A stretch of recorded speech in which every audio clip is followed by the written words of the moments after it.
umunsi utangira umunsi gukora ku amanywa amanywa ni hatangira kandi abantu benshi mu gitondo niho bajya mu mirimo nawe mu icyo gitondo byuko ujya gukora nawe mu icyo gitondo utabarwe nawe mu icyo gitondo ubone telefone y'umugisha mu icyo gitondo Imana ikugirire neza iguhuze n'umuntu wawe abantu bamaze iminsi barahobeye abantu babi ariko nawe uyu munsi nkwifurije kugira ngo ubone igitondo cyera ku buzima bwawe kongera kumva Imana ikora abantu bongeye kubona abantu bongere babone kugirirwa neza n'Imana impinduka muri bo kubera ko abantu bo muri ino minsi abantu benshi barapfukiranywe kugira ku rwego umuntu wese umutima we wuzuye icuraburindi wuzuye agahinda wuzuye amaganya wuzuye amahwa wuzuye umubabaro udashira ariko umuririmbyi yavuze guki yaravuze ngo ndirira cyeshi muri iyi si ndimo ariko nuko ntarabona Yesu urabona ko hano mafite urupapuro ndi gutangira nkubwira ko urupapuro abantu bamara igihe kirekire impapuro ariko zidafite ikintu cyanditseho bivuze ngo abantu bamaze igihe kirekire impapuro ziri vierge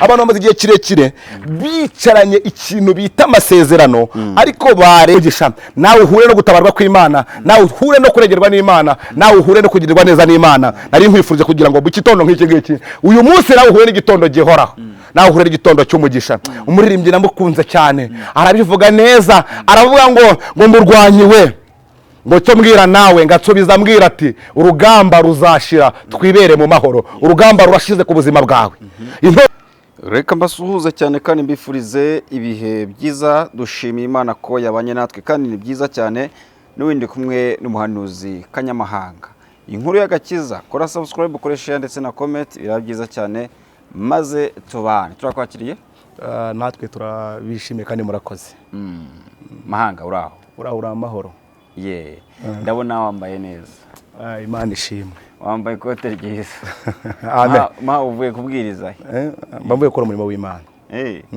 ni byiza cyane ni iby'agaciro kera bajyaga bavanga abantu bagira umusatsi w'igitsina gabo ngo baba bafite ubwibone kandi ntabwo Imana ikunda ubwibone nawe niko ubibona ikintu cyo nemera cyo buri muntu wese agira ibintu akunda akagira n'ibintu yemera akagira n'ibintu agendereraho akagira n'ibyo azira n'ibyo aziririza njye nagiye kubwira ngo ufite umusatsi mwiza ariko birashoboka cyane ibindi ariko Yesu aguha umugisha nawe kandi Yesu aduha umugisha uyu munsi ufite insanganyamatsiko yitwa ngo iki ndashaka kuganira n'abantu ku ijambo rivuga ngo habeho igitondo cyera ku buzima bwabo amen kuko hari igitondo cyera igitondo cy'umucyo ubwo kugira ngo abantu bashe kubyumva abantu Paul muri no yuvuze cyera abantu bumva no gucya ku mpamvu z'uko burya iyo ikintu cyera kiba kinakeye ishati wambaye irera irakeye abantu bari bamenye igitondo cy'iki cy'umwijima cy'umubabaro ndashaka kugira ngo uyu munsi tuganire ku ijambo tuganire ku ijambo rivuga ngo habeho igitondo cyera hari ukuntu umuntu aba amaze igihe kirekire ariko rero gatuzamuye ku kantu ufite mu ntoki ufite hano urupapuro mfite urupapuro ishati yera ufite urupapuro bivuze ngo mfite ibintu byinshi kuvuga uyu munsi Paul urupapuro n'urureba ndetse n'umuntu wese dukurikiye urupapuro nta kintu kiriho bishatse kuvuga ngo mu buzima busanzwe abantu bamaze igihe kirekire bafite urwandiko ariko rutanditseho bafite urupapuro rudafite ikintu gito cyanditseho wabibonye ryari uretse gato badusenge reka tubanze dusenge data mu izina rya Yesu Kristo twongeye kugaruka imbere y'ubwiza bwawe kugira ngo wongere kubana natwe udushyigikire mu byo tugiye kuvuga ntaba ari twebwe ahubwo aba ari wowe izina ryawe rihabwa icyubahiro habwa icyubahiro ko ugiye kubana natwe ndetse n'abazabasha kudukurikira uzabashe kubaha umugisha tubisabye mu izina rya data iry'umwana n'iry'umwuka wera amen nibyo ndimo ndakubwira po urabona ko hano mafite urupapuro ndi gutangira nkubwira ko urupapuro abantu bamara igihe kirekire impapuro ariko zidafite ikintu cyanditseho bivuze ngo abantu bamaze igihe kirekire impapuro ziri vierge abantu bamaze igihe kirekire bicaranye ikintu bita amasezerano ariko bareba bagasanga ntabwo biri gukunda ariko uyu munsi ndashaka kugira ngo nganire n'abantu mbabwire ngo habeho igitondo cyera habeho igitondo cy'umugisha kubwo abantu bajya bamaze igihe kirekire barimo barababazwa n'ubu buzima kugeza ku rwego umuntu arara nijoro arira mu gitondo akabura nugira gute n'umuhoza ariko muri uyu munsi nzanye ubuhanuzi cyangwa kugira ngo mbwire abantu ngo habeho igitondo cyera ku buzima bwa buri muntu wese. Kubera ko hari igihe umuntu habaho igicuku cy'icuraburindi. Igicuku cy'icuraburindi umuntu yahura n'igicuku cy'icuraburindi igihe nta kazi afite, nicyo nacyo ni igicuku. Kuba umuntu yaratinze gushaka, icyo nacyo ni igicuku. Kuba umuntu amaranye n'umugabo igihe kirekire barimo baratongana, nicyo nacyo ni igicuku. Ariko ni umwijima w'icuraburindi. Abantu kuba umuntu amaranye igihe kirekire yicaye ku gisasiro cy'uburwayi, icyo nacyo ni ikindi gicuku. Ariko narindi kubabwira ngo habeho igitondo kera, igitondo cy'umugisha, ubwo abantu batazongera kurira ukundi. Umuririmbyi yabivuze neza, aravuga ngo mw'icyo gitondo ngo nibwo nzabonamo ngo agasusurutso karashe, ngo kandi ngo nzabonamo n'umwana w'intama. Angazindutse mu gitondo, umuririmbyi we yabivuze ngo iki, aravuga ngo Yesu naza no kudutabara ntawe uzamutanga imbere. Kuko icyo gihe amavi yose azaba yamupfukamiye. Mw'icyo gitondo kera rero ubone ubutabazi bw'Imana. Mw'icyo gitondo kera ubonemo kugirirwa neza n'Imana. Mw'icyo gitondo kera ubone kurengerwa n'Imana. Mw'icyo gitondo kera Imana igutabara izindutse. Buri muntu wese Imana imutabara izindutse, kubera ko abantu bamaze igihe kirekire bari kurira nijoro ndetse barira ku manywa. Ariko cyane cyane abantu bakunda kurira nijoro. Igitondo kera abantu Imana mu gitondo kera buri wese ahure n'igitondo kera ku buzima bwe. Imana yitamurure. Bibiliya ivuga gukira ngo nuko yitamura mu inkingi y'igicu. Si la talango shadoba kire winingo nazi. Uyu munsi Imana yitamurure mu gitondo kera. Kuko abantu bakeneye Imana, abantu bakeneye ubuzima bwiza, abantu bakeneye kongera guhura n'ibitangaza, abantu bakeneye kongera kumva Imana ikora, abantu bongeye kubona, abantu bongere babone kugirirwa neza n'Imana. Impinduka muri kubera ko abantu bo muri ino minsi abantu benshi barapfukiranywe kugera ku rwego umuntu wese umutima we wuzuye icuraburindi, wuzuye agahinda, wuzuye amaganya, wuzuye amahwa, wuzuye umubabaro udashira. Ariko umuririmbyi yavuze ngo iki, yaravuze ngo ndirira keshi muri iyi si ndimo, ariko nuko ntarabona Yesu. Aravuga ngo hazabaho igitondo gihoraho ubwo ntazongera kurira ukundi. Nawe nshuti yanjye uduteze amatwi, nawe uri kutwumva, uyu munsi yabaye igitondo gihoraho. Ubwo utazongera kurira ukundi, ubwo uzabona Mensi ahagaze ku bicu aje kugira neza. Uyu munsi nawe Kristo agutabare, Yesu akugendere, Imana ikugirire neza, Imana ihaze kwifuza kwawe. Ejo bundi nasomye birimbwira ngo iki, irambwira ngo nuko uwo bita Eliya, ngarababwira ngo ni mwegere, hanabwira abantu ngo nibegere uruhande rwe. Arangije arababwira ngo noneho ngo mureke sa n'igicaniro. Arangije ngo umuriri w'Imana uturuka mu ijuru utwika igicaniro kirapfa. Uyu munsi umuriro uturuka mu ijuru utsinde ibyo byaguhigaga, ubitwike mu izina rya Yesu. Uhagarike ibyo byakurwanyaga, ibyo byakugendaho mu buzima bwa buri munsi. Uyu munsi Kristo yitamurure mu nkingi y'igicu, kubera ko umaranye iminsi umubabaro, umaranye iminsi agahinda kadashira, umaranye iminsi ibintu bikurushya kandi bikugoye. Ariko uyu munsi Kristo yongera kwiyereke, Kristo yongera kugenderere, amaraso ya Yesu yongera kugaragareho, igikundiro cy'Imana, feva y'Imana yongere kugaragareho nshuti yanjye uduteze amatwi, kubera ko nawe ukeneye gutabarwa n'Imana. Wongere ubone igitondo cy'umugisha, kubera ko burapora ikintu nasobanukiwe. Nasobanukiye ko mu gitondo ariho umunsi utangira, umunsi gukora kuko amanywa niho atangira. Kandi abantu benshi mu gitondo niho bajya mu mirimo. Nawe muri icyo gitondo byuka ujya gukora, nawe muri icyo gitondo utabarwe, nawe muri icyo gitondo ubone telefone y'umugisha, muri icyo gitondo Imana ikugirire neza, iguhuze n'umuntu wawe. Abantu bamaze iminsi barahobeye abantu babi, ariko nawe uyu munsi nkwifurije kugira ngo ubone igitondo cyera ku buzima bwawe. Ko ikintu cyera ni ikintu cyera kitariho umwanda. Buriya ibindi bintu byose cyangwa se yandi mabara yose ajya abasha kujyaho umwanda ukaba utanawubona, ariko umwenda w'umweru iyo ugiyeho umwanda urawubona. Rero ndagira ngo buri muntu wese mu buzima busanzwe ahure n'igitondo cyera, igitondo kitariho umwanda, igitondo kitariho imivumo, igitondo kitariho amagambo abantu bavuze, igitondo kitariho ibyo abantu bakwaturiyeho, igitondo kitariho iby'abarozi bakoze, igitondo cyera, igitondo cyarenze ibyo byose. Imana iguhuza n'igitondo kivuye muri karande mu muryango w'iwanyu, kikwinjiza mu gisekuruzo cya Yesu Kristo. Naratangaye buriya ngo ari igihe umuntu ngo aburara ngo bugacya mu gitondo ashonje, kageza saa yine ashonje, saa tanu agasonza, saa sita akarya. Ari mwene data wabivuze neza. Aravuga ati ngewe buriya ati iyo ndi buburare ati ndabimenya, ati so bimenya gute, ati ndanabwirirwa. Abanyarwanda babivuga gute, baravanga ibijya gushya birabanza bigashyuha, birabanza bigashyira gute bigashyuha. Hari ukuntu rero umuntu amara igihe kirekire ari muri ubwo buzima, ubuzima bwo gupfundikanya, ubuzima budashobotse, ubuzima butunzwe n'amano. ariko ntuzaniye ijambo rivuga ngo uyu munsi uhure n'igitondo gihoraho, igitondo cy'umugisha, ubwo utazongera kurira kenshi. Aravuze ngo ndirira kenshi muri iyi si ndimo, ariko nuko ntarabona Yesu.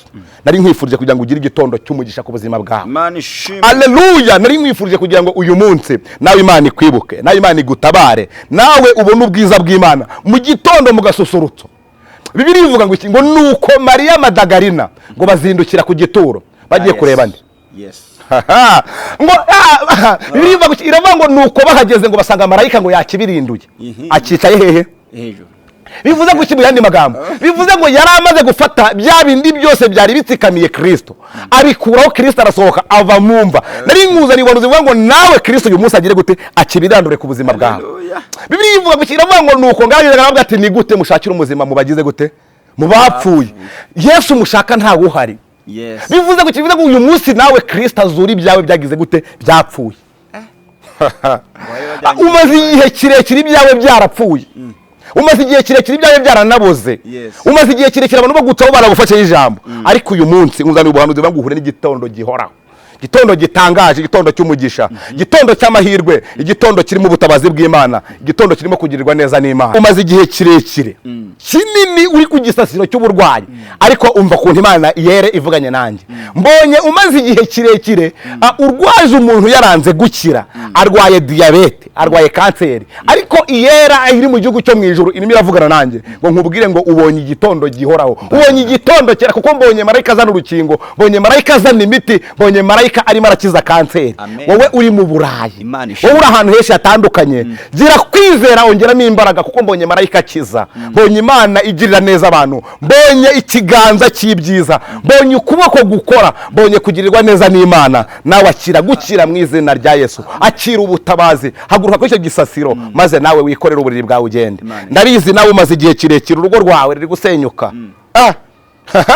Mbonye urugo rwawe rurimo rurasenyuka, ariko mu kino gihe Imana irongeye irajije kubaka ingo ziri gusenyuka, kubera ko umwanzi Sekibi yagabye amashami, yagabye ibintu byinshi, yahagurukije abadayimoni benshi n'ingabo ze kugira ngo zize gusenya ingo z'abantu, kugira ngo abantu zibabuze amahoro, zibabuze ibyishimo, zibabuze umunezero, zibabuze umudendezo. Ariko marayika w'Imana arahagurutse, nawe aje kugira ngo atatanye izo mbaraga zose, aje kugira ngo afate mpiri ibyo bitavuga Imana bigamije gusenya urugo rwawe.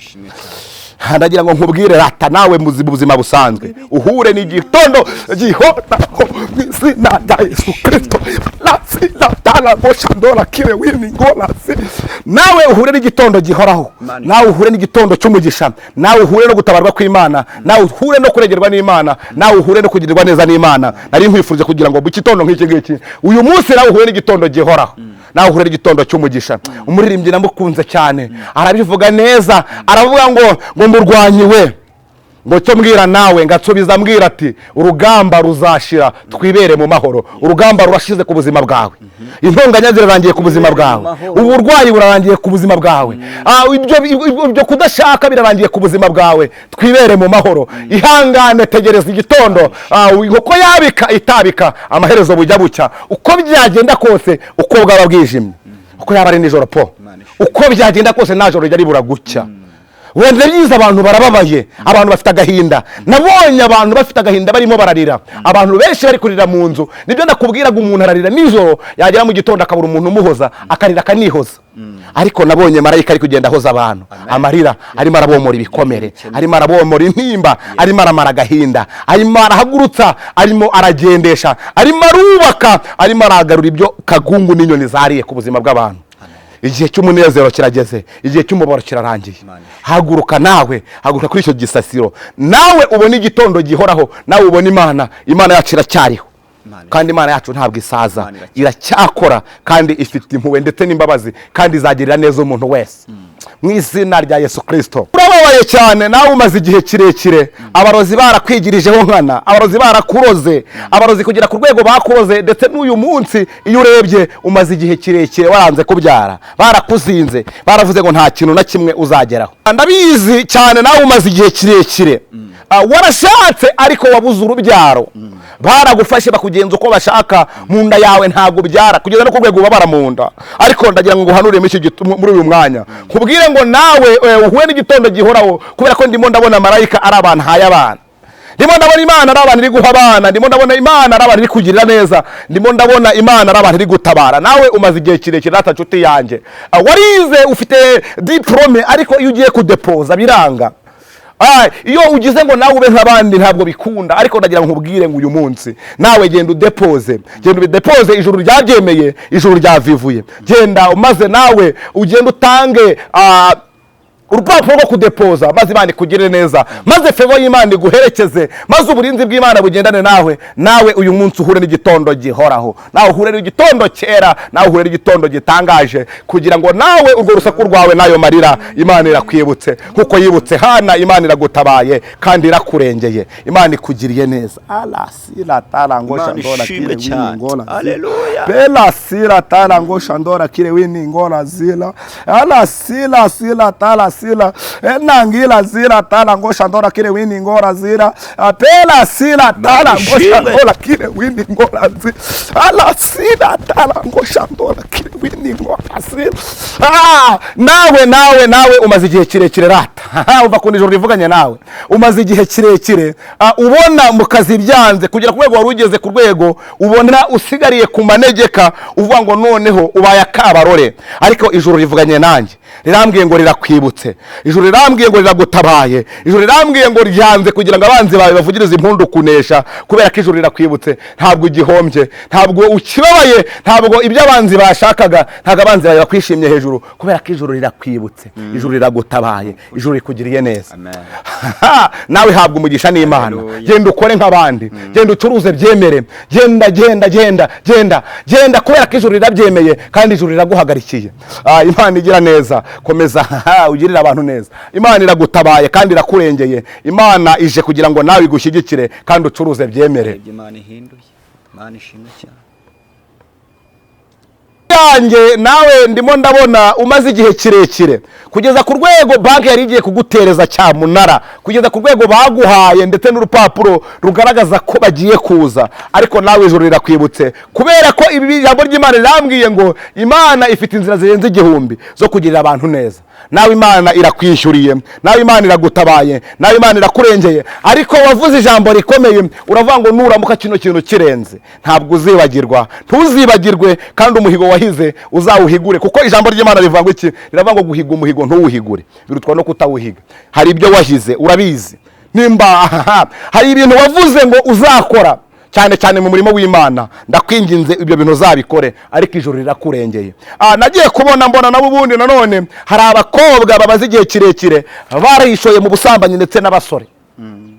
Namwe nabonye ijuru ryongera kubatekerezaho, rirababwira ngo ribazaniye amahirwe ya kabiri, nimugaruke Kristo ateze ibiganza ngo abagirire neza kandi abarengere, kubera ko ndi kubona muri umwaka w'uruzerero wo kudahora ahantu gora mwizengurukaho. Ariko nabonye namwe Yesu ateze ibiganza ngo abarengere, abatabare kandi abagirire neza. Yesu aragutabaye kandi ateze ibiganza. Nata nshuti yanjye, nawe uteze amatwi, nari ndimo ndakubwira ngo uhure n'igitondo gihoraho, ubwo utazongera kurira ukundi, ubwo uzabona ibyiza, ubwo uzabona amahoro. Uririra cyane muri iyi surimo, ariko ikibazo cyari gihari nuko wari utari wabona Yesu. Azabaho igitondo gihoraho, ubwo utazongera kurira ukundi. Ni igihe gito intambara igashira, ni igihe gito amarira agashira, ni igihe gito imiborogo ikarangira, ni igihe gito kubabazwa bikashira, ni igihe gito abakubabaza bakarangira, ni igihe gitoya ibintu byose bikugerageza bikarangira. Icyari kibazo nuko wari utari wabona Yesu, kubera ko habaye igitondo gihoraho, habaye igitondo gitangaje ku buzima bwawe, habaye igitondo cy'umugisha ku buzima bwawe. Nawe Imana irakwibutse, irakurengeye, Imana iragutabaye,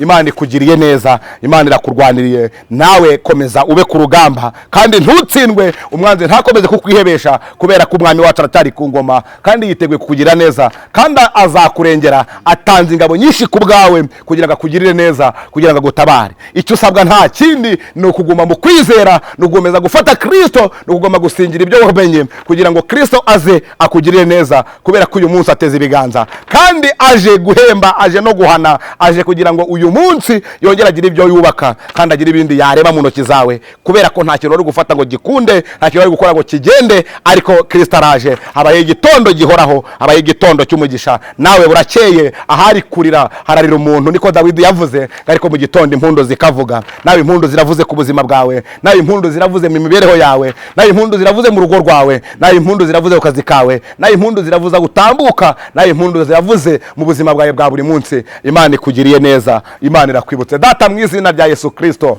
amaraso yawe ameneye ku musaraba Karuvari niyo ahagije yose, kuko ariyo tuboneramo gukira. Data, mu izina rya Yesu, pera sira tarango shandora kire wini ngora zira ela sira tarango, ndakwinginze ngo uvuze ubisobereshe kwihesha icyubahiro, kandi buri muntu wese uhaze kwifuza kwe, umutima wa buri muntu wese umerekeye imbere yawe ukomeze umugirire neza, kugirirwa neza ndetse n'imbabazi bikomeze bibane nawe, bibane natwe none n'ibihe bidashira. Bisabye mu izina rya Data, iry'Umwana n'iry'Umwuka wera, amen. Muhanuzi, ndagushimiye wakoze kuba natwe, umugisha twagize kubana nawe, kandi n'abandi bose bifuza impinduka ndetse no gusengerwa bwo ibyifuzo bafite bagwamaye kuri nimero yawe barayibona kuri screen, baduhamagaye. Kandi nanakunenga ari abantu bamwe ngo bajya guhamagara ntubitabe, hari igihe umwanya wabaye mutoya, ariko iyo mbonye umwanya ndabavugisha. Taba telefone nawe rero umwanya ari igihe uba mutoya, ariko iyo mbonye umwanya ndabavugisha tugasengana, kandi abo twasenganye ari byo Imana yagiye ikora. Uko biri kose Yesu aguha umugisha, kandi ndabona bizemera, uko biri kose bizemera. Nabo Yesu abaha umugisha, nawe Yesu aguha umugisha, buri muntu wese ahabwa umugisha n'Imana, kandi Imana ikomeze barengere, turisabye mu izina rya Yesu Kristo, amen.